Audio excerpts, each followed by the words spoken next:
hits for the bench. Extra attacker coming on to even things up. To the net, Albertson scores! The Extra Attackers Podcast with Maude and Jordan.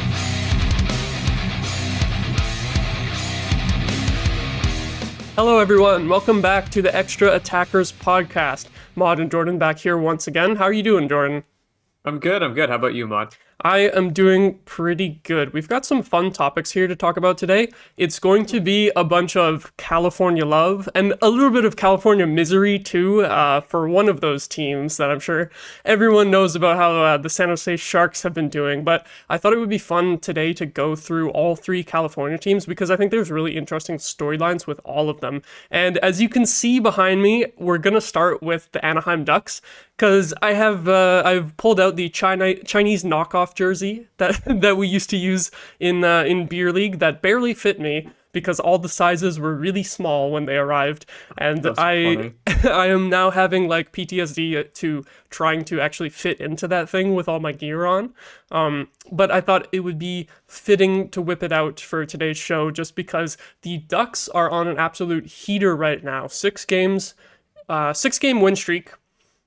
Beating some pretty good teams too. Last night, I was surprised that they were actually able to take down the Vegas Golden Knights, who the previous night blew out the Colorado Avalanche 7-0. So Vegas was like the hottest team in the league, and the Ducks were actually able to slow them down with a third period comeback. So there's a lot of interesting things going on in Anaheim. We're gonna start with them. What have you seen so far with the Ducks that really stands out to you? I feel like it's unsung heroes with them.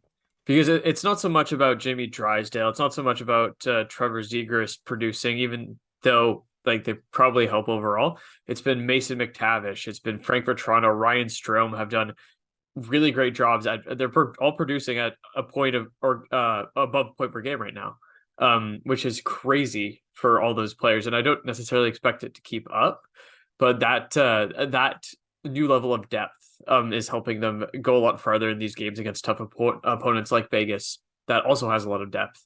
And I'm even looking now and like Zegras has had a pretty bad start to the season. Only has 2 points in 11 games, which is crazy. I can't believe that he's still only at 2 points. Yeah, like he was on my fantasy team for way too long. Oh no, he's on waivers now for you. Oh yeah, no, he's not still there, but like, even though he's dropped off a little bit, everyone else is kind of making up the work for that. And Leo Carlson has been pretty good to start off. So overall, like, it's just been all these players that you wouldn't necessarily expect to do as well, doing very well to start the season. And they're just working well together as a team, I'd say. Mason McTavish leading the way in terms of the point production. Everyone thought it would be Zegras, but McTavish is having his breakout year, it seems. And I remember back in the 2021 draft, the Sens were, of course, pretty ass that year, and Mason McTavish was kind of like a late riser in the draft. He was originally expected to be around like 5th to 10th overall. He ended up being regarded as one of the top centers in the draft, going right behind Matty Beniers. He was number 2, and then McTavish was number 3. So obviously the Sens didn't have a chance to pick him, but I remember when I was watching the draft rankings closely that year, I was like, I want this guy, I want McTavish, and seeing him in the World Juniors just being a badass. Do you remember that goal line save in the gold medal game in overtime that led to the game-winning goal? That was just ridiculous. So Mason McTavish is awesome, and I'm jealous that the Ducks have him. And especially just the fact that I wanted him in that 2021 draft. And then the Sens, of course, had a big-ass win streak to play themselves out of a top 5 pick, and then they ended up picking Tyler Boucher instead. It's just totally depressing. Well. Yeah. But it's looking to me like Mason McTavish has a shot at being... Well, he could... I'm not going to say it yet. He has a shot at being the best player in his draft. Obviously, Matty Beniers was the Calder Trophy winner last year. Then you have Owen Power and Luke Hughes, who should also be like number 1 defenseman. Then there's a few other decent names in the first round as well. But McTavish, he's now at 59 points in his first 100 career games, which is a pretty good pace. And the 43 points that he put up last year, it was looking like he's going to smash that. Oh, easily. He's had a great start to the season, and I've always seen the talent there, kind of like you. And I was hoping that he'd drop a little bit, but of course that didn't happen. And he didn't deserve to. He clearly proved himself to be as good as where he was picked.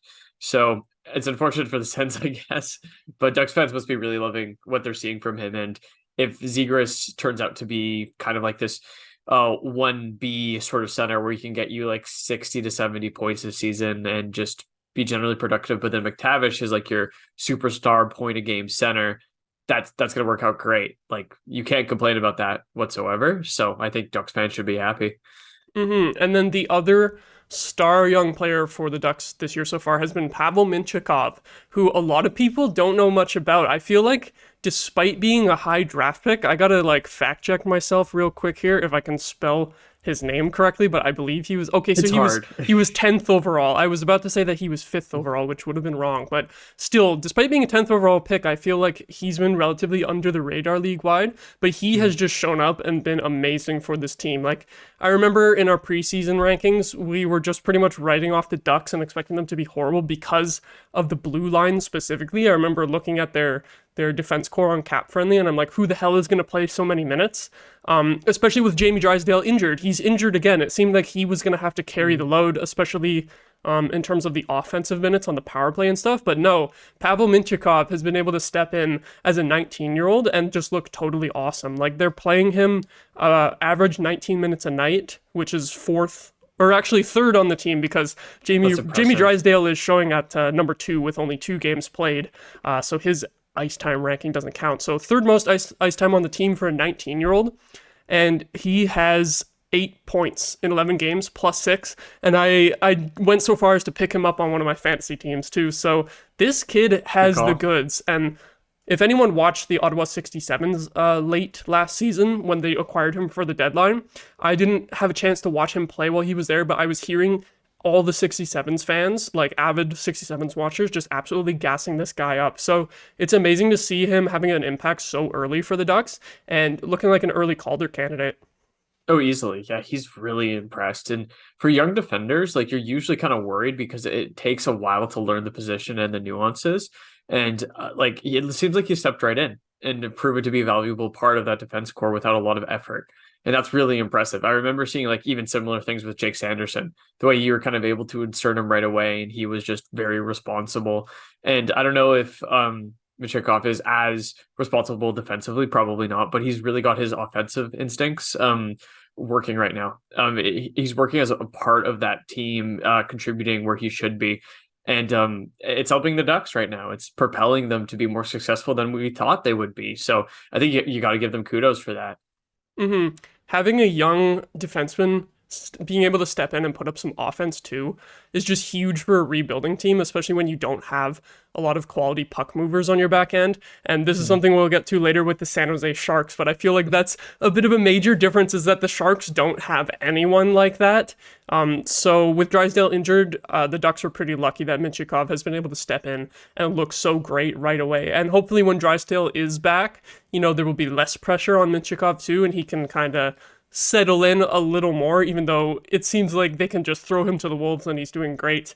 But hopefully having Drysdale back eventually will make this team even better. And they also have Alex Killorn returning from injury too. I believe last night was his first game of the season. He was their big acquisition in the offseason, and he hadn't played at all yet due to a finger injury. So even though they've won 6 games in a row, getting some guys back from injury is going to help too. Oh, certainly. Like, I didn't even know Alex Killorn hadn't played yet. I assumed, but yeah, like, they did give him too much money, but he's going to be a great veteran presence on that team, and he's just going to help bolster them, I think. And even seeing other players like Frank Petrano continue his really good form. I think he has 9 goals now in like 11 games played. He scored 2 hat tricks, I think. Absolutely insane. Like, the dude is crazy, and I'm glad it's working out for him on the Ducks. And I mean, everything's going right for them right now, and I'm happy for their fans. That's the best feeling in the world, right? So we'll see how far it goes.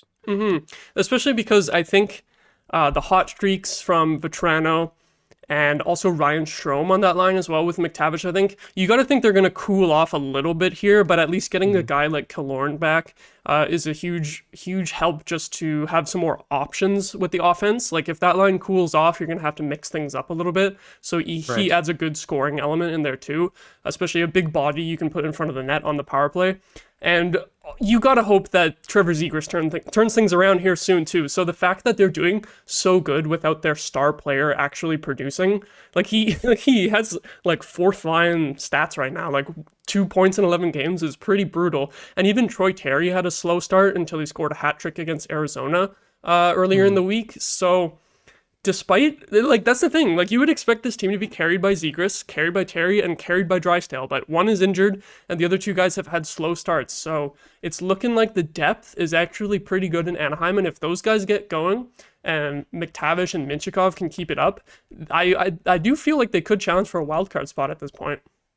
Oh, easily. I think as well, you could just see the perfect archetype for their future success, where they're going to be a depth team that hits you with a lot of different lineup combinations and just has like a strength in their young players, but also a good solid veteran presence in players like Killorn and things like that. Like you can see the framework here to be something special down the road. And like the funny thing is that you talk about Mason McTavish, you talk about like even Ryan Strome, Trevor Zegras, Leo Carlson's there too.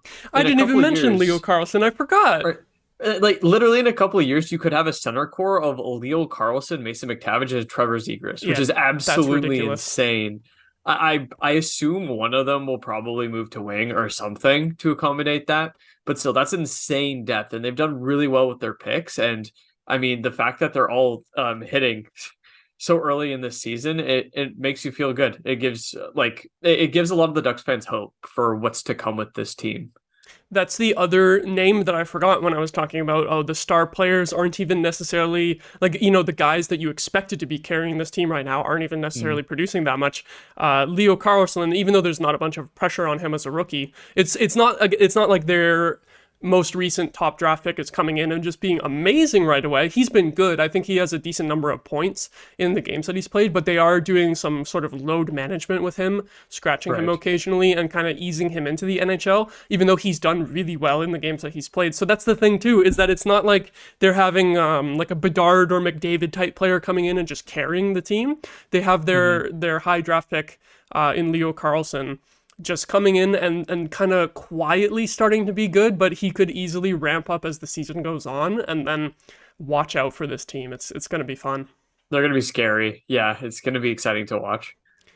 As well, the last point I wanted to bring up about the Ducks is Lucas Dostal. I believe he won at least 4 or 5 of the games during their 6-game win streak, and I think this is huge for the Ducks too, because John Gibson has just been getting like hung out to dry for the last 4 seasons during their rebuild. I always feel bad for John Gibson because I would look at Ducks highlights and I would just always see like he was just getting torched, getting absolutely no help from his defense. And it's bad. He would often have these games where they would allow like 50 shots and he would still make almost 50 saves, but they would lose like 5-4 or something like that because the goalie can't do it all himself. But for once, he actually has a good backup who can take some of the starts away from him. And obviously the team is playing better defensively too. So John Gibson being able to play less starts and being less burnt out from, just being in the net every night and playing like 65 games, I think that's huge too, because I think his stats should be much better this season if he's able to be more around like 45 to 50 starts, as opposed to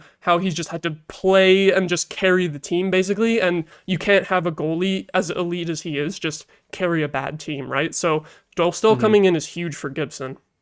No, absolutely. And I think there's some sort of crazy stat. Like Gibson has faced the highest amount of shots in the last like half decade or something sense. like Yeah. that. Like he has just been pelted with pucks over his time in Anaheim recently. And it sucks because they're in the middle of a rebuild, but it must feel nice to have Dostal, who was a pretty hyped prospect, to kind of come in there, give you some more stability. And now it's not him necessarily carrying the team. Right. And like, if you show me a good team, I'll show you a good goalie. And if you have 2 of those, even better. So again, another thing that's working out well for them right now, frankly. Yeah, and on the idea of show me a good team, show me a good goalie, I think that's a good segue into the next California team we're going to talk about, which is the LA Kings, and Cam Talbot being second star of the week in the NHL. this Crazy. week. So lot of controversy about Cam Talbot in Ottawa last season, but he has gone to LA, and what a surprise, he's great again. How are you feeling about that? I feel like it's such an Ottawa thing Yeah. to happen. It wasn't even like Talbot wasn't good here, but I feel like the main reason he wasn't good in Ottawa was just because he kept getting injured every second game, and that makes it really, really tough to build consistency to get into a rhythm when playing in goal. I understand that as a beer league goalie, I guess. Not at the same level, but I understand like feeling pucks, being consistent, having high confidence is a big part of that. And when you're constantly getting destroyed by injuries, that's going to hurt. It seems like he was able to settle in to LA, and he's kind of got this thing going. And I mean, I'm happy for him. It's kind of sucks to watch as an Ottawa fan because it's like, of course, obviously this would happen, but we'll get into that more later. But like obviously he's been able to get into that rhythm, like I said, and he's been supporting that team in contrast to Phoenix Copley, who has like a 788 save percentage or Yep. something crazy like that. He's really helped stabilize that team, so maybe he was the answer. Yeah, they're definitely going to need to find a backup. I know they have David Riddick in the minors, so he does have some backup experience, although not like great stats over his career. But they're probably, I have to assume they're going to call him up and try him instead of Copley at this point, like You kinda relatively have to. soon. Yeah, because this has just been awful. Horrific. I was a complete idiot, and with the last pick in our fantasy draft, I took Phoenix Copley because I was like, the Kings are good, and he'll split starts with Talbot and do decent enough, like 900 save percentage and get some wins. But then he allowed, I think, 5 or 6 goals in his first start, and I just immediately dropped him. I was like, nope. I could see it's not happening. Maude, you killed him again. Yeah, I ruined him. I ruined another goalie's fantasy career. killed him. So I should have Another picked Talbot, and then he would have been screwed, and then Copley would have been the starter. You just need to have like one fantasy team for every other NHL team and carry their goalies in each league, except for the Sens, and then that will win the cup. Yeah, I need to have like a burner fantasy team where I just only pick the goalies for the teams that I want to see lose, like all the Sens rivals and stuff, like the Leafs and the Habs, and just pick their goalies, and then have the most confusing team where I carry like 4 or 5 goalies, and then it's just like a fantasy team voodoo doll, basically. Just make them allow a bunch of goals. Exactly, forcing them to be bad. But with the LA Kings, we expect them to be good defensively and have good goaltending ever since like they were one of the top teams a decade ago. The funny part is, though, despite Talbot being so good, the Kings are currently sitting with the 3rd most goals scored in the entire league, which I think most people wouldn't expect. Like coming into the season, and even looking at it now, if you haven't been following them, it's a pretty surprising stat to me. And I know that they were in first place a few days ago, but then you had the Canucks, who are 1 goal ahead of them now because they got that nice double-digit goal total against the Sharks. They got a surge in the standings. Insane. And then, like I said, Vegas had the 7-0 win over Colorado 2 days ago, which surged them a couple goals ahead of the Kings too, but everyone is scoring on this team. We know the defense is good. We know the goaltending is good. I'm thinking that they have a real shot at challenging for the division title. Like 7-2-2 start is freaking awesome. And even guys like Quinton Byfield are starting to produce too, which is huge. He's on their top line now, right? Yeah, he has, I think, 10 points in 11 games, which is great to see because a lot of people were kind of worried initially with how Quinton Byfield was trending. He spent a lot of extra time in the minors in comparison to Lafreniere and Stützle, the other top 3 picks in that draft. Obviously, Stützle is looking like the best player right now, and Lafreniere probably should have spent time in the AHL or back in junior. Hindsight is 2020. But even with that concern around Byfield, he was able to push out the noise, and he feels like he's finally starting to produce. And that's with all the other offensive weapons that are on LA. Like Kevin Fiala is amazing. Great player. He's point per game right now. Adrian Kempe, he's above point per game. Crazily enough. Like I didn't expect that. I think he has 13 points in 12 games. But then you add in other players like Kopitar, Philippe Danault, who are great two-way players, but can also get points on the board. And Drew Doughty has had a bit of a resurgence offensively this season as well. So everything is clicking for them offensively right now. And that's while still having their good defensive weapons at their disposal with their forwards and their defense. I will say my one concern with them is I think Talbot falls down to earth, or I think his glass body gets injured again.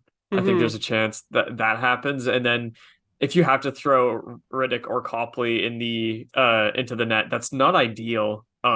So that might bring them down, and I think that might keep them away from a division lead at the end of the season.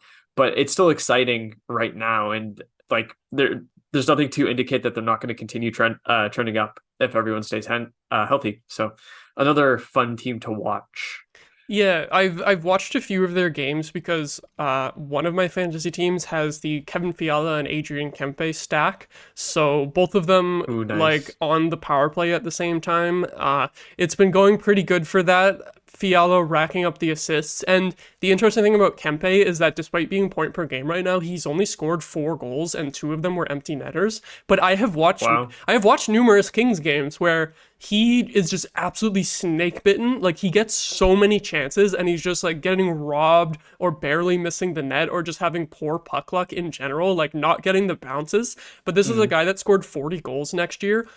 This is a guy that scored 40 goals last year, and right now he isn't even really converting at that pace. His shooting percentage must be way down. So if he gets back to finishing how he was last year, it could be a monster season for him, because from what I'm seeing, like he is still really engaged in and around the net for scoring chances. He just hasn't had that luck yet, but despite that, he's still point per game. So Kings are really fun to watch. And also this is without Pierre-Luc Dubois really like taking off yet. He has 6 points in 11 games, which is not bad. It's like a bit of a slow start for him, but everyone knows how good of a player he is. So you should still expect him to be like a 60 to 70 point guy on this team too. And the key thing for the Kings going forward is that I forgot about this, but Anze Kopitar, currently in the last year of a $10 million contract, he's obviously still playing at an elite level, but next season he took a pay cut. He took a 2-year deal at a $7 million cap hit, so he's just given the team $3 million more cap space to spend elsewhere, maybe to bring in a better goalie to be in a tandem with Talbot. Like, that's huge going forward.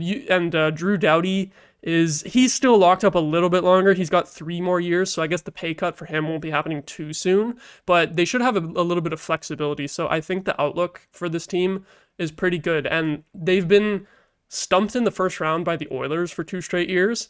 Probably not happening this year. At this rate, they probably won't have to run into the Oilers in the first round again. So obviously it's early, but I'm looking at the Kings as a real contender right now. Yeah, I think that's a good pick. They've been very consistent. All their players have shown up, and like the future is bright, kind of like what you alluded to. You have Kopitar taking a pay cut. Maybe they can funnel that money in elsewhere on their roster.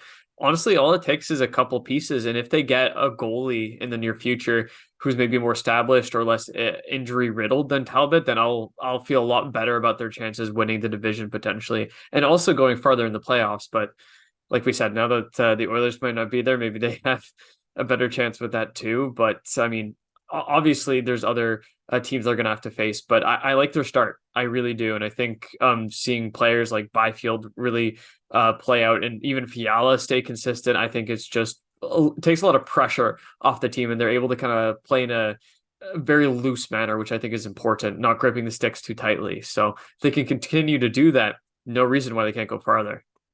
100%. And from there, we're going to throw it to the more depressing side of California hockey right now, which is, of course, the San Jose Sharks.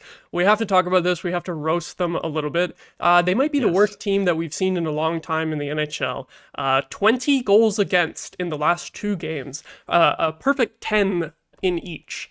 Against the Vancouver Canucks, who are, of course, on fire to start this season. We easily could have talked about them today as well as a team that's doing great. But also to the Pittsburgh Penguins, allowing 10 goals to them is honestly just kind of pathetic, because they were heading into that game with a 3-6 record, and they also lost to the Sens, which not many teams are doing lately. So the Penguins aren't even really that good in my mind, and they still absolutely destroyed the Sharks. I actually watched that game, believe it or not. You did? Oh, God. I'm a complete sicko, and you know why? Is because on both of my fantasy teams, I keep bringing up my fantasy team, but this often is the reason why I watch games that are not the Sens, is because I'll have players on my fantasy team in those games. And I didn't have anyone in the Penguins and Sharks games, but I was against Tristan Jarry on both of my leagues, both of my matchups. And I'm like, holy shit, he's going to get a shutout against the Sharks, because the Sharks can't score. Thank God they at least scored 2 goals on him so that it wasn't more shutouts, but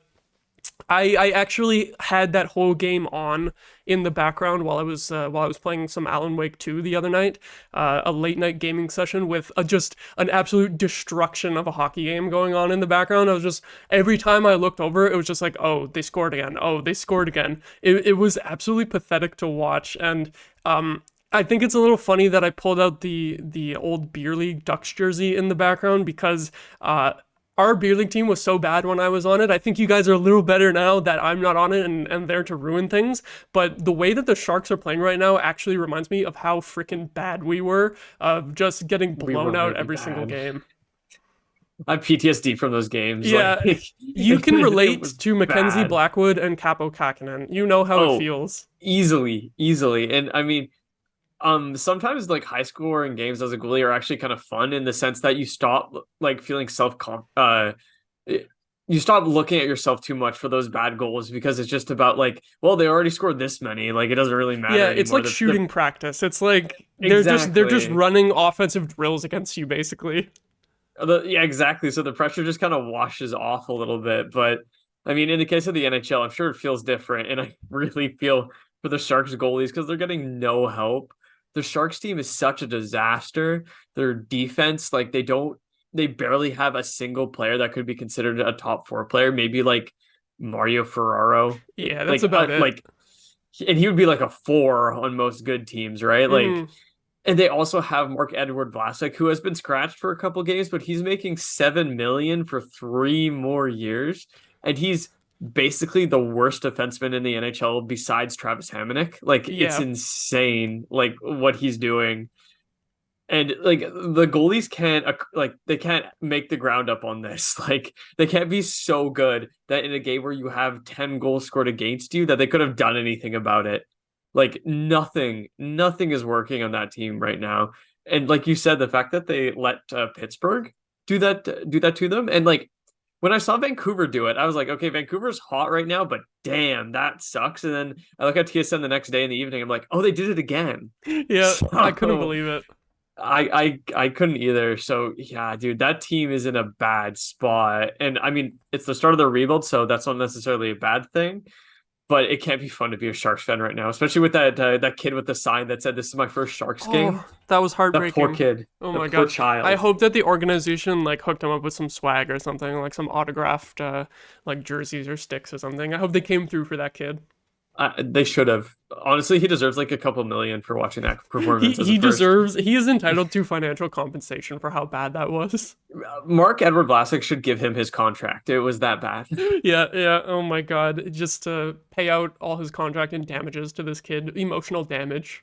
It'd be going to better use than it is right now. It would. So It would it's literally fair. be a better use of the money. Oh my god. A couple more stats that I picked out about how freaking bad the Sharks have been this week is this is the first time that a team has allowed double-digit goals in back-to-back games since 1965, which is astounding because Oh my there have God. been some really bad teams, especially the early 90s expansion teams. And 9 straight multi-goal losses for the Sharks. So these games, apart from the 10-goal drubbings, their other games haven't even been close either. The 9 straight multi-goal losses is the 6th longest streak in NHL history, and it might continue because do we really think that they're going to win a game anytime soon? Or have like an OT loss? Like with how bad it's been, not looking great. And the most recent team on that list of the multi-goals losses streak, the most recent team is the 1998 Florida Panthers. And the other recent ones were like the 93 Sens. And I think maybe the Sharks might have been on that list again too from like their original seasons are also like 93 or something like that. But point being, since those horrible expansion teams in the 90s, no one has been nearly this bad. So this is like actually record-setting stuff. It's impressive because this is like removed by a couple decades from the last instance of this happening to such a dramatic level, right? Like it's absolutely crazy to see how bad they are playing. And I just feel for the players that are not bad, but are signed there long term. Like Thomas Hurdle must be regretting his life right now. I don't know what Logan Couture does in the future. Anthony Duclair to go from a team like Oh, Florida where they poor just Duclair. missed out in the finals Oh. to this. Like, I mean, he's been on bad Ottawa teams before, but this is, like you said, new grounds. Like, it sucks too because being a fan during a rebuild, like it sucks because you're watching a lot of losing, but it's kind of fun to watch your prospects occasionally, seeing those young players or those diamonds in the rough players, like occasionally who work out as part of the rebuild. Like even like as an example for the Sens, someone like Dylan DeMello, who I mean we traded him away, but he really showed to be more valuable than initially thought. He was a good top four defensive defenseman. Finding those players and watching them is fun, but when your team can literally do nothing and you don't have anything to grasp onto, like I just wouldn't be watching those games if I was a Sharks fan, and that sucks. But that's truly how bad they have been. I'm glad you brought up Anthony Duclair because yes, we definitely feel horrible for him. He deserves better than this. And also when I was watching that Pittsburgh game, he was literally the only forward who could generate anything. He scored the first of the two Sharks goals, and even besides that, he was the only one who I ever saw like actually getting any other scoring chances or generating anything. So the dude's trying out there, but he's kind of all on his own. And I really feel bad for Thomas Hertl too, having to suffer through this. He has got to be regretting signing the big extension just a couple years ago, like when they still had Erik Karlsson and Timo Meier on the team at the time of him signing. They're both gone. They're both gone now, and you see what the effect of that is with how bad this is being. Like if I'm him, I'm requesting a trade immediately. If I'm him, I would have requested a trade as soon as that Penguins game ended. I'd be like, no, I can't do this anymore. But even if he does, it's I think an $8 million roughly cap hit, so I think it is. It's going to be really hard to trade him unless there's a team with some obvious bad contracts that they can send back the other way, like because most teams are basically already at the cap. There's only a couple of teams with any cap space, and even the ones that do have cap space, like they're not trying to compete. They will be better than the Sharks, but they're not the type of team that Hertl may necessarily want to go to try to win in the playoffs. So you gotta, if you're him and you want to go to a better team, like they're gonna have to try to find a team that's good but has some shit contracts, which is difficult to find to actually be able to try to move him. Yeah, and that sucks too because as you saw with the King Carl return, yeah, whenever you have to do that, you like the value hurts. Like it drops down. So if they do have to go into that situation with Hertl, if they decide they want to trade him, they're not going to get that much, I don't think. Like I think they'd be lucky to get a first rounder, honestly, assuming a team is ready to take on that contract. Unless you get like really lucky and the team sending the bad contracts back, like that kind of evens out the value a bit and maybe you can still get something. But yeah, it's going to be hard for, I think their GM is Mike Greer. For him to work through this rebuild is going to be very difficult. Also, because a lot of the dinosaur contracts they have, I don't know how much money they can take on independent of their main team, even. But I mean, I guess we'll see. And hopefully, there's ways to navigate around that because they've been a strong hockey market for a while. And it's kind of disheartening to see a giant go down so quick, I suppose. They've been consistently a good team up for like 20 years up until the last few seasons where it started to fall off the rails after their cup final appearance. But even then, they were still competitive for a few years up until recently. So it sucks to see this go. It sucks to see the Sharks being this bad. Like everyone knew they were going to be bad. Their fan base had accepted the rebuild. They were all prepared for it, but nobody could be prepared for this, for how bad this was. And the other thing that I wanted to point out that I noticed during the Penguins and Sharks game that I thought was very funny and sad was that I believe it was in the first period, they got a 5-on-3 chance. And I was like, okay. Oh no. Okay, they should be able to score here, right? Like 5-on-3, and it was like over a minute of 5-on-3 time, I think. Do you want to guess who the power play quarterback defenseman was on that 5-on-3? Oh God. I'm trying to think. You can even look at their list of defensemen, and I don't think you'll be able to guess. Is Matt Benning still there? He is, but I think he's injured. I don't think he played in that game. Okay, so it wouldn't be Matt Benning. I think he's injured, yeah. I feel like Ferraro is the obvious choice, but I doubt it's him by the way you built this up. By the way that I said it, yeah. Oh God, I'm probably not going to even know his name. If you have cap friendly open, it's like within the 8 defensemen there. On the roster okay, currently. give me 1 second. Let me open cap friendly Sharks just to. Also, now that I'm looking at the list, like the player that I'm referring to, he quarterbacked that 5-on-3 power play. Later in the game, they switched to a different defenseman on the power play, and I don't think you would be able to guess which that guy was either. Like, oh God, really? and my main point here being, while you're trying to decide your guesses, is that they have no offensive ability on the back end. All these defensemen are just a bunch of like gritty defensive D who should be like on your third pairing or in the AHL. Like, this is depressing to watch. I referenced this a little bit earlier with the Ducks, that looking at the beginning of the season, it was like, okay, the only guys like Fowler and Drysdale can move the puck right. Drysdale gets injured. Luckily, they had Minchikov coming in with some offensive ability. But other than that, I didn't really think they had much puck moving ability. The Sharks have nothing at all. And I couldn't believe who they were playing on the power play on the back end. It's not Juan Rutta, is it? No. Jean Rutta. I didn't think so. Oh God, like Kyle Burrow. Kyle Burrows quarterbacked the 5-on-3 power play. Oh my God, really? I haven't heard of this man before. He was on the Canucks for the last couple years, and he was like their 6th or 7th D, like in and out of the lineup. And whenever I saw him play on the Canucks, it was just like, okay, oh yeah, he's a defensive D. I can't believe I watched this guy play on a 5-on-3 power play.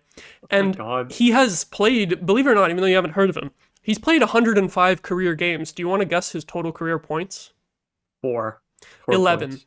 Okay, wow, better than I thought. Better than you thought, but still, that's how dire it is that they don't even have like an offensive defenseman that they can put on the power play and like actually be able to help out their forwards to generate chances. Like, it's ugly. And obviously that 5-on-3 power play was terrible. So later in the game, they switched it up.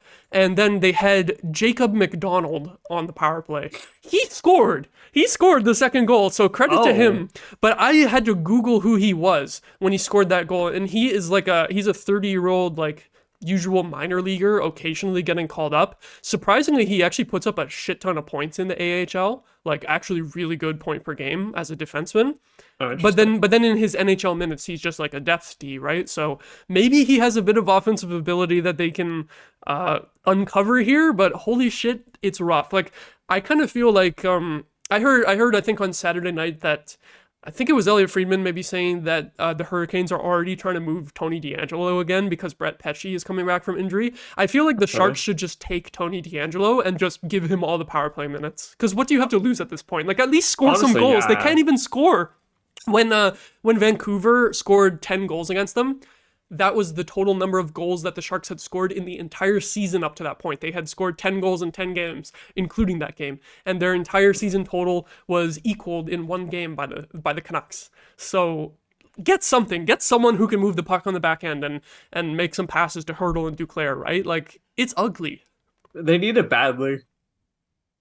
As you could probably tell just by looking at the numbers and stuff, like, they have no one back there. And even though I know he brings a lot of baggage with him, DeAngelo, he would be way better than literally anyone else on that roster. So, like, honestly, if any sort of player that had like any puck moving abilities was on waivers, like, instant claim by San Jose. They should have claimed Lassie Thompson, really, like, right? At least to have a puck mover. Like, these other guys don't have that ability. Even though Thompson isn't really an NHL player, at least have someone who can pass the puck.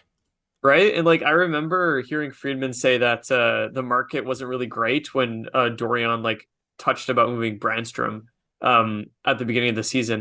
And it's like, how would the Sharks not be all over him? Yeah, he would instantly desperation, be number one power play for them. Exactly. No, but I mean, that's just one of the Sharks' many troubles, and it's a bit of a tire fire right now. Let's hope they don't give up 10 in their next game. Yeah, like, the closest thing I can think to in recent memory of a team just having such an atrocious start and having horrible games back to back was honestly the Sens in the Canadian division season. If you remember that first month, I had to look it up to fact check it, but the stretch that I was thinking of was we had to play the Canucks 3 straight games in the first month that year. And it was a 7-1 loss, a 5-1 loss, and a 4-1 loss, which is almost as bad, but that is still less than 20 goals allowed over that stretch of 3 games. So that's crazy. That is the ugliest moment that I can remember from the Sens rebuild, was that stretch of games. And that January, which was the start of the shortened season due to COVID, that January their record was 1-7-1. Sharks' record is already worse than that, and it was worse from the get-go because at least the Sens won the very first game that season. So even as bad as it ever was during the Sens rebuild, it's already worse for the Sharks, which is astounding. Like, I can't believe it. They still haven't won yet, eh? Nope. It's 0-10-1 with That's 12 goals scored and 54 goals allowed. So they have a minus 42 goal differential. And I'm pretty 11 sure games. like that and one at the end was Mackenzie Blackwood's 50 save performance. Yes, in the first game so of the season, it took we came on here and we were like, "Good job, Blackwood," and then it all went downhill from there. so literally it takes an act of God to get them a point. Is what Literally, I'm seeing here. Yeah, I can't believe it was literally an act of God because I was against the Colorado Avalanche too. So Right. they held them to only one goal. It went to a shootout. I think that was insane. That's as good as it's gotten for them so far this year. You know That's what? I want crazy. to quickly just see what their upcoming games are because we can play a little game of when do you think the Sharks will finally win a game Oh, based that's off a their good idea, opponents. actually. So Taking the under every time. the next game is Tuesday against the Flyers. Do you give them any chance in that game? Honestly, just because it's the Flyers, I think it might be winnable. Like two bad teams coming together, like we'll see. But I want to lean towards no too, just because after losing 2 games by 10 goals, like you got to be a little bit mentally shaken. So I don't Mhm. know if the effort's going to necessarily be there. So I'd probably lean towards they still lose that one, to be honest. I'll give them a little bit of a chance at scoring more goals than they have been lately. Like maybe they can get like 3 goals in a game or something like that. Ooh. Just because I believe Carter Hart is injured. So the Flyers are running Cal Peterson and an AHL goalie as well. Like there's just 2 AHL goalies right now. So maybe the Sharks will score some goals, but the Flyers, despite Hart being injured, their record isn't even that bad on the season. I think they have more wins than the Sens. I think they at least have 5 wins. So I wow. think the Sharks lose again. Then they play Edmonton, and this is the funny one because Edmonton is almost as bad as them record-wise. Their goaltending is actually worse, which is astounding considering gosh. how many goals that the Sharks have given up. That's impressive. This is the funny one because surely Edmonton should win that. But if they don't, I'm almost tempted to say that the Sharks will win it just because it will be hilarious. It's the rule of the hockey gods. Like Edmonton is destined to lose that game. Yeah. I hate to say it, but that's destiny right there. That's the universe saying this is what's going to happen. If it's going to happen any times in the next 4 games, like a win for the Sharks, it's going to be against Edmonton because after that they yeah. face Vegas and then they face Anaheim, who we were just talking up. So out of all those teams, it's funny. I think it's the most likely that they beat Edmonton, especially if Jack Campbell starts that game.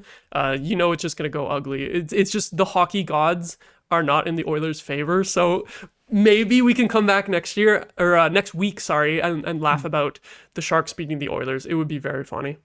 I'm just imagining all the different Twitter reactions. It would be so funny. It would be absolutely legendary. I feel like the Oilers would have to like fire their coach after that game, even if he doesn't. Oh, yeah. Even if they don't want to, they don't think there's a better option. He would just have to go because it would be so embarrassing to lose that game. Honestly, that's like a good enough reason to clean house. If that happened to you, I wouldn't blame them. And speaking of firing a coach, we got to talk about the Sens a little bit before we go. The Yeah. Sens don't seem like they're going to fire DJ Smith anytime soon. But to be honest, if I had to make a prediction, I kind of think we're just going to lose the next 3 games before going to Sweden. And then he's not going to go to Sweden because at that point, we're just fucked, right? And then you would have to fire him at that point. But it sounds like, according to Elliot Friedman, they're not rushing to fire him because the players like him. And they're just, I guess because they don't have a GM as well right now. Steos is just the interim GM. Do you want to be hiring a coach before you hire a GM? It's a little bit weird, but I feel like this just sucks for the fans, right? It's really, really painful to watch right now. And like, obviously, I have strong opinions, and it's hard because you want to like consider the human in this. Like, I watched DJ's last press conference after the Lightning game, and the dude just looked done. He looked defeated, and that's of course the game where there was the fire DJ boos. And I think the fans have every right to boo him like that. Like you paid for it, you get to do that. But I do feel sorry for him because I've never thought DJ was a bad guy.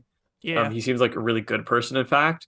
That being said, it's abundantly clear that the Sens don't need the type of coach that DJ is. DJ is a player's coach for sure. He's very nice to the players, very friendly with them, which isn't a bad thing, but he's never been able to hold the players accountable. And I think it's starting to really show that the players struggle when they aren't being held to any sort of line for accountability. They don't know what to do in the defensive zone whatsoever. For the past 2 years, we've talked about how they have trouble with finishing so much, and at this point, like it's happening so much that it's not even just that it's not a luck thing, like it's something to do with the coaching too. And honestly, like I was thinking back to this too, I can't remember, or I barely remember, like 1 or 2 games in the entirety of DJ's 6-year-long coaching career with Ottawa where he actually bag skated them. Like I can barely think of 1 or 2 instances, maybe. And I can't, like, I watch most of the games. I can't even think of an instance where DJ yelled at a player, where DJ yelled at the team during like a timeout, where DJ sat one of his top 6 forwards or top 4 defensemen. I can't remember it ever happening. And it's because he wants to be their friend so bad. And during a rebuild, I think that's perfect because, like, what else are you going to do? Like, you don't want to bench like an 18-year-old kid right away. Like, it's more like you get back out there, you made the mistake, make better on it on your next shift. But these players are now making like upwards of 8 million, a lot of them. And they're signed in long-term contracts. They're here. The rebuild is over. There's nothing else coming up now. We have everything we're going to have until we make more picks, get lucky, or something else happens. They need someone to be like, you're not playing well, you don't get to play. Or you're not executing the system properly, you don't get to play. It's that simple. DJ can't hold them accountable. And because of that, and he also can't teach defense, can't teach defensive systems. Because of all that, it's just creating an environment where these players slack. They defend the coach after because he's always been friendly with them. And then the exact same thing happens the next game with no change. And I don't see how you can't fire the coach at this point, just because I'm scared of what this is going to do to the culture. They talk a lot about how great the dressing room is. Well, it's not going to be great if you lose the first 20 games out of your first 30, especially for a team that's expecting to make the playoffs. That was the hope, at least.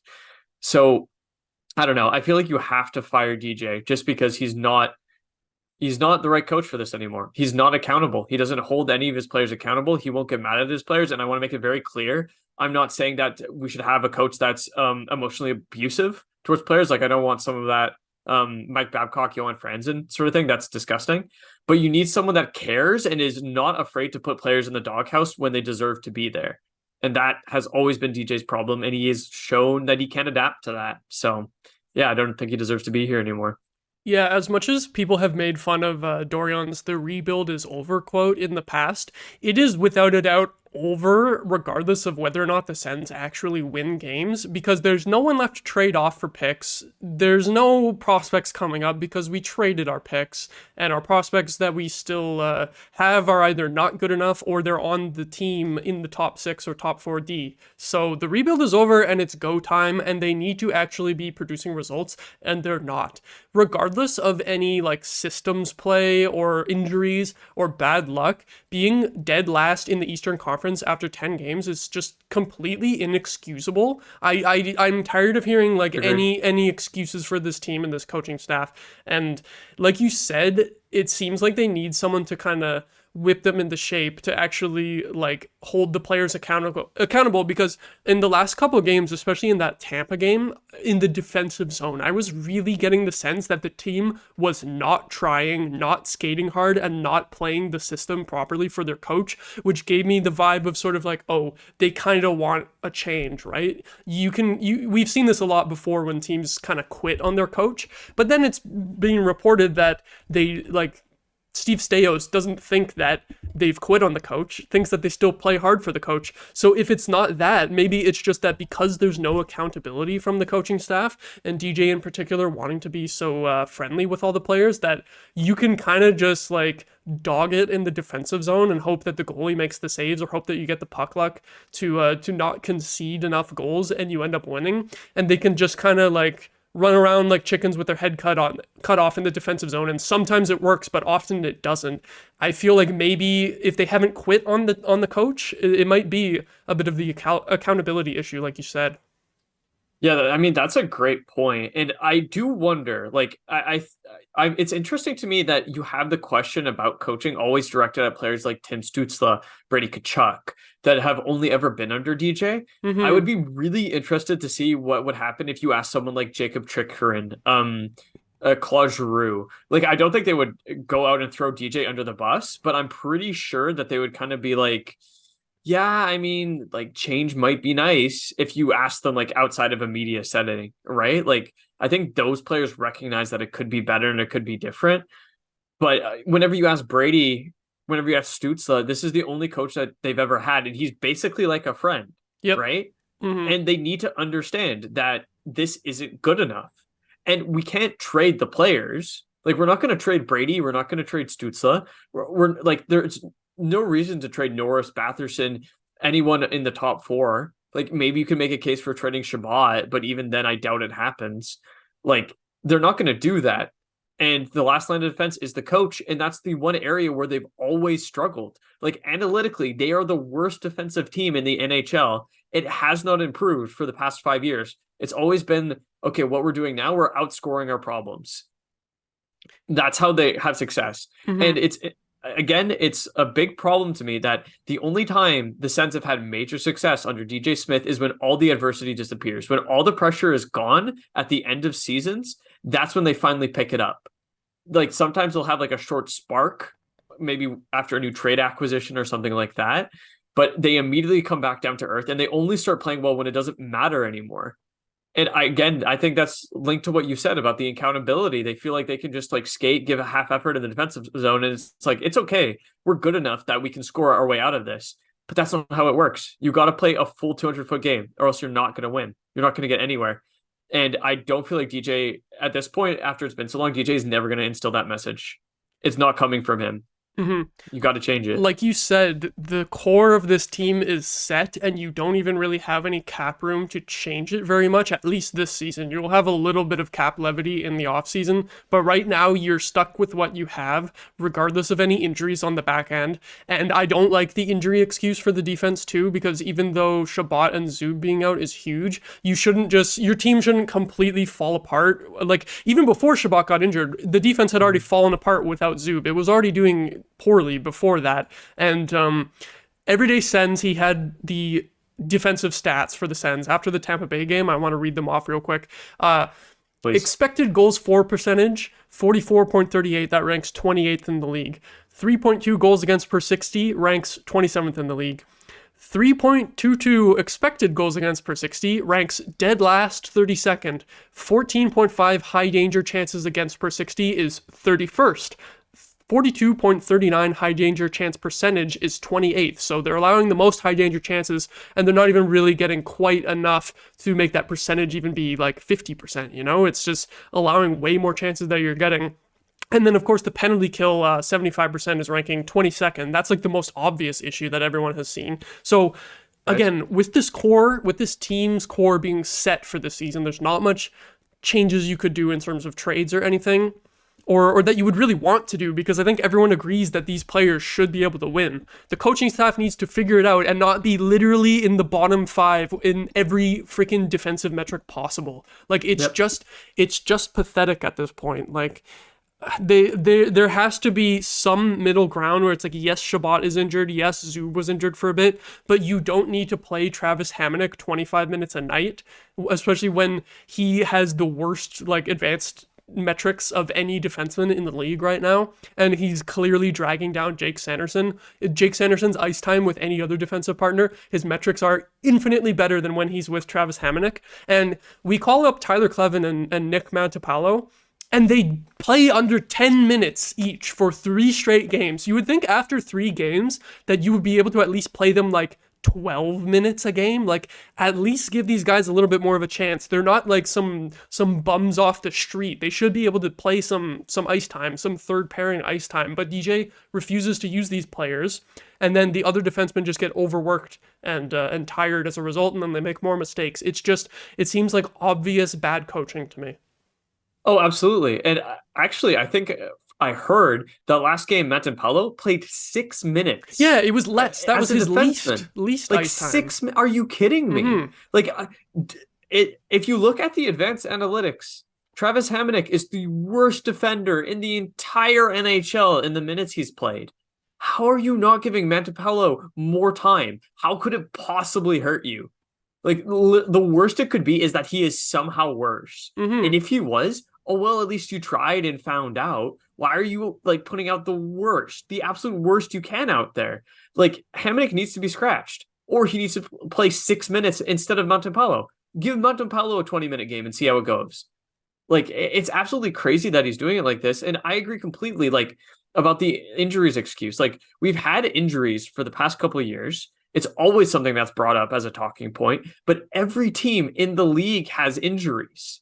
And not every team in the league is worse because of it.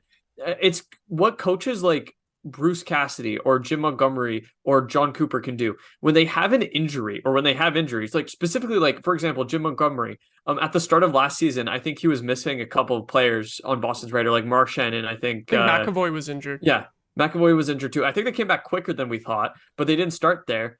It didn't matter. It didn't matter. They were good. They were good. They exceeded expectations. This season, they lose Bergeron and Krejci, their top two centers. It doesn't matter. They're still playing well. All these coaches have the ability to override these injuries to make their team play still well despite of these, because they know the strengths of their depth pieces. They know how to funnel and filter players in a way that generates success, play them to their strengths.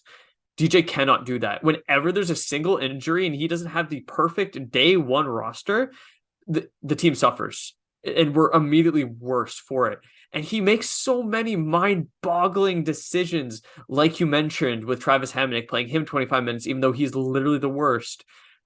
He moves players around the lineups, and sometimes to insane places. Like, I think he has Chartier on the third line for next game. Why are you putting Yarventi on the fourth line? Why? Yarventi played like no reason. 5 minutes in the last game. Again, you lost two right? of your starting lineup centers, the third and fourth line center, and you call up the kid who was great in preseason and you give him 5 minutes. What's even the point? What exactly? What have you got to lose? Oh no, you would lose 7-4 instead of 6-4? Like, try it. Try something else. Stop being so stubborn. And honestly, like, the moment that he forgot to tell Forsberg that he was pulled, that's grounds for firing in my mind. And the fact that Staios and seemingly, speculatively, Staios and the rest of the organization seem to think that they can wait this out. Like, I understand you want the GM here to handpick their next coach. That makes sense in a vacuum. But you have to stop the bleeding. I don't care. Put someone in their interim. Get Dave Bell up from Belleville. Like, stick someone in with a new voice, a new approach, see how it goes, and you can work on finding something. It's crazy to me that they're just ready to wait when, like, this will just only get worse. It's funny to me that you brought up the Boston Bruins from last season, because the Boston Bruins from this season, especially with Charlie McAvoy being suspended right now, I just quickly looked up what their D-core was in their last game against the Red Wings, and to be fair, they did lose 5-4, but they still have a ridiculous record. That might have been their first regulation loss even. I'll have to double check in the standings really quickly. Yeah, 9-1-1. This was their first regulation loss, and this is their D-core by ice time, right, in this game. Hampus Lindholm, 25 minutes, obviously. Mason Lowray. I don't know, is his name Mason? I just guessed. I don't even know if that's correct. Yes, Mason Lowray. Have you ever heard of him? I haven't. I have not. Other than guessing his name correctly, so I must have heard his name like once. 21 minutes. So they call up this rookie, get him in there. He does pretty well. And I think, if I remember correctly, in the previous game, I think he had like some assists or something, or maybe he scored. Like, I don't know. I saw something that this kid was doing pretty good in his first game. Kevin Shattenkirk, who I didn't even realize was still in the league. The corpse of Kevin Shattenkirk played over 20 minutes. And he has been playing, I think, every game for the Bruins so far. Brandon Carlo's still there, so you have a good veteran there. And then Ian Mitchell and Parker Wotherspoon, is the bottom pairing. So that's not a defense core that you expect to be good, but they've been fine. They've been perfectly fine. They lost that game to the Red Wings, but most of these defensemen have still been in the lineup before this game. Like, I think no one knew who Ian Mitchell was. He's played a few games for them, like, doing well. They're able to plug these guys in and keep rolling. have a 9-1-1 record. Obviously, they didn't have this decor for all of those games. They had McAvoy in, obviously, but the depth of their blue line changed, and they have some guys who have kind of been in the AHL recently, able to come up and do well. They didn't play these guys just 6 minutes a night, like freaking DJ Smith. If DJ Smith had Mason Lowray coming up from the minors, that kid is not seeing 10 minutes of ice time. Like, it's just stupid. Exactly. Yeah, it makes no sense. And honestly, like, why aren't you trying something? With how everything is going, why don't you give the kids a little bit more ice time? Mm-hmm. Especially in with how bad the top six is doing, right? The point of Travis Hamonic, too, with him playing all these minutes and doing horrible, he has also been getting banged up. There was, I think, against the Kings, he took a shot. He had a shot block that hurt him, and he left. And we're like, oh no, even though he sucks, that's another defensive injury. That's still bad. You could at least use the excuse of, oh, he's banged up to give him a little bit less ice time. But no, they just keep rolling Hamonic out there and expecting him to be fucking prime Chris Pronger, shutting down everyone. Like, it's just stupid. It's crazy too, because apparently he was the extra man in practice today. So DJ is gonna go from playing him like 30 minutes to be like, okay, I guess he should get scratched. Do you think he will actually scratch him, or do you think he will take Matt and Paulo out and keep Hamonic in? God, I hope he scratches him, but it wouldn't surprise me if he took Mentapello out like last minute. Even like to the media, you can sugarcoat scratching him by just saying like, oh, he's banged up, he needs a rest. We would all believe that. Exactly. Like I wouldn't second guess that at all. Mm-hmm. He's an older player, right? It would make sense. But yeah, it's I don't know. I'm very pissed off. If I have to watch Travis Hamonic again in the next 2 games against the Leafs and the Canucks, and if I have to watch Rourke Chartier centering Dominic Kubalik and Vladimir Tarasenko, which was the line at practice today, I think I'm going to lose my mind. Yep. I don't know like how many more losses of this that I could take before it just becomes a situation where you check out. Mm-hmm. It's like not again in November again at the beginning of the season again, right? That's a great point. I saved a stat from someone on Twitter. His name was Tyler. He said in home games between October 25th and December 1st in the last 3 seasons, the Sens have went 2-16-0. That's crazy. And that reminds me too, the DJ's record with the goalie pulled. Oh God! Of scoring. Oh God! It's like 2 in 115. It's or something so bad. Like that. Like it's by far the worst in the NHL over the last like half a decade with that amount of minutes played. Like it's insane.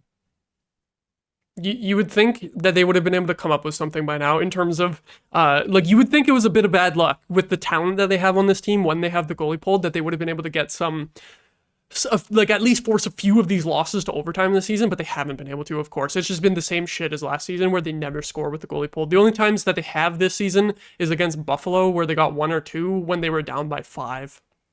Yep, exactly. And like, it goes to show DJ is a good coach when it comes to developing these prospects, getting them to where they should be, but he cannot coach systems. Mm-hmm. He can't. He doesn't know how.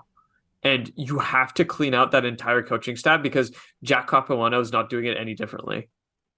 Yeah, Like, if they go with an interim, I don't think much is going to change. If they go with an interim, it's just going to be like, okay, boys, keep playing the system that we know how to do already, and maybe we'll tweak it a little bit, but they're not going to make an interim coach isn't going to change things up drastically because the assistants, like including Capuano, these are the guys that DJ brought in. So they're going to agree with his philosophy and type of play.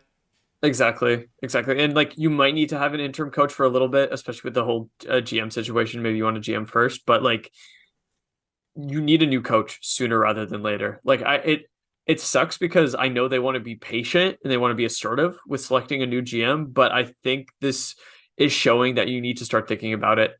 You need to put that as your next important milestone, and it should happen sooner rather than later, in my opinion. I agree. I think it's going to get worse before it gets better. 3 more games before Sweden. Maybe we can beat the Flames. Maybe we can beat the Leafs because we sometimes have funny games against the Leafs where they fuck up and let us win. That is true. We're not beating the Canucks on the second half of a back-to-back. No shot in hell. They might put up 10 like they did against against the Sharks, to be honest. So it's we're going to be below 500 before we go to Sweden. You would have to win all 3 of those games to get above 500. So And that's horrible. We were constantly talking about you have to have a good record going into Sweden because that's a disruption in the schedule. And after you come back, it's going to be a lot of games where you have like 4 games within a week, a lot of back-to-backs in December and January. The schedule is more jam-packed because our October and November have been lighter because of the Sweden trip.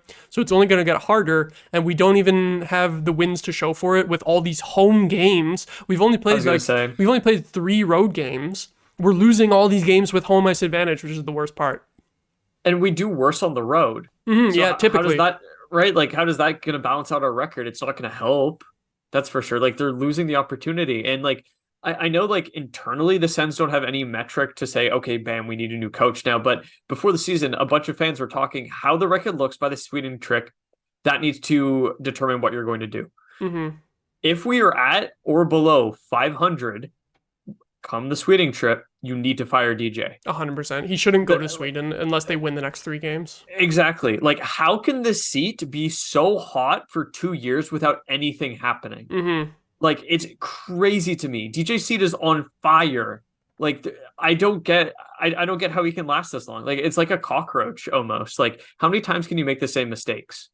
That's the part that's making it frustrating. It's just Groundhog Day. Another season just in the toilet. The Sens, even when they're bad, they couldn't even give us a couple months of fun hockey before having like the big losing streaks. They just suck right off the bat every year after like a couple okay weeks. And then it's, like I said, just Groundhog Day. We suck again, and then it's going to be bottom of the standings for the first half of the year. And then we'll, regardless of whether or not we change a coach, we'll probably get a decent amount of wins in the second half of the year and then play ourselves out of a top 5 pick. Yeah, that's the routine. And all of that's not even mentioning the stuff that's happening off ice, like losing a first round pick. And I know we talked about it last time. It's bullshit. We should not be losing a first round pick. And it is a massive point of hypocrisy between that and Chicago not having a penalty for covering up a sexual assault. And they're also now being sued by the other John Doe in the previous case for that. So that's great too. I wonder how much... Yeah, I love Chicago. I wonder what the NHL is going to do about that. Literally nothing. You know they're going to release a vague-ass statement that's 1 sentence long and just say, oh, we already fined the Blackhawks and we will not be commenting further on this. We already punished them. And then they'll just like try to sweep the lawsuit under the rug entirely with media coverage. Then they give them the first overall pick this year. Yep, they'll get first overall again. Yep. So the NHL is garbage. The Blackhawks are garbage. The Sens are also garbage because they suck.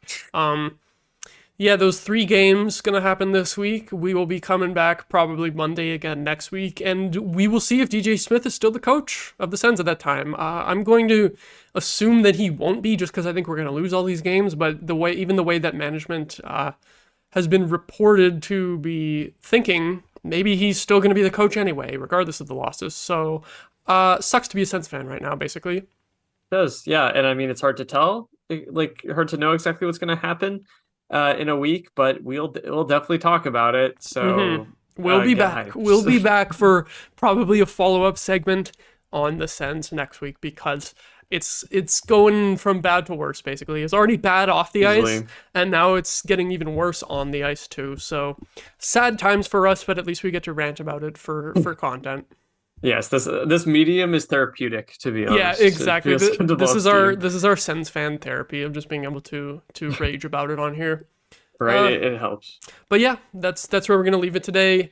If you enjoyed, please subscribe. Follow the podcast on Spotify and YouTube. Leave a like if you enjoyed. Share around to your friends if you enjoyed, even if it's just the clips on Twitter that we post. Just love to see if our stuff can get spread around a little bit. Yeah. Any and all help is appreciated. So thank you so much, guys. And just give us a comment knowing what you might want to see in the future and what we can work on. We appreciate that too. Thank you so much, everyone, for watching and listening.